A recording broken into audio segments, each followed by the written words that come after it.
ఒక incident are ఒక accident అయింది. ఇప్పుడు మనం ప్రతిరోజు కారు నడుపుతూనే ఉంటాం, ప్రతిరోజు మనం జాగ్రత్తగా పోతూనే ఉంటాం. అనుకోకుండా ఎవరైనా ఎదురుగా వచ్చి వాళ్ళని తప్పించడానికి పోయి మనం చెట్టు కుద్దినాం అనుకో, తాగి నడిపి ప్రమాదం చేసేటోడికి ఎవరినైనా రోడ్డు మీద అడ్డం వచ్చిన వాళ్ళని తప్పించడానికి పోయి చెట్టు కుట్టుకున్న వాడికి రెండు ప్రమాదాలే. ఏ ప్రమాదాన్ని ఎట్లా చూస్తావు?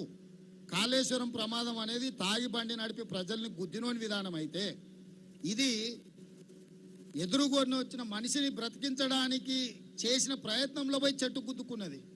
ఈ రెండు ప్రమాదాలకు ఉన్న తేడా ఇది. ఈ తేడా మరి హరీష్ రావు గారికి అర్థమవుతుందా అర్థమైతలేదో నాకు తెలియదు.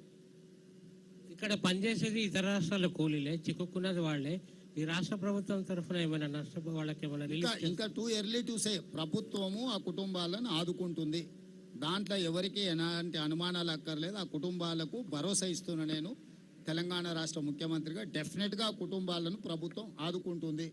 అది సమయం సందర్భం ఎప్పుడు ఏ విధంగా అనేది కార్యాచరణ తీసుకొని ముందుకు వెళ్తాం.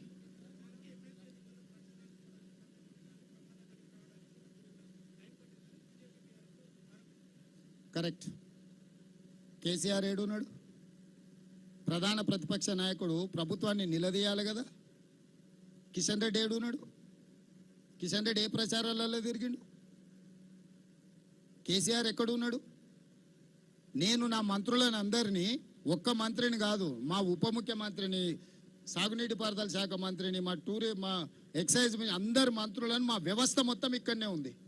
నేను యాజ్ ఏ టీమ్ లీడర్ అక్కడి నుంచి మినిట్ టు మినిట్ పరిశీలించుకుంటూ మా టీంకి అందరికీ నేను సూచనలు చేస్తున్నా.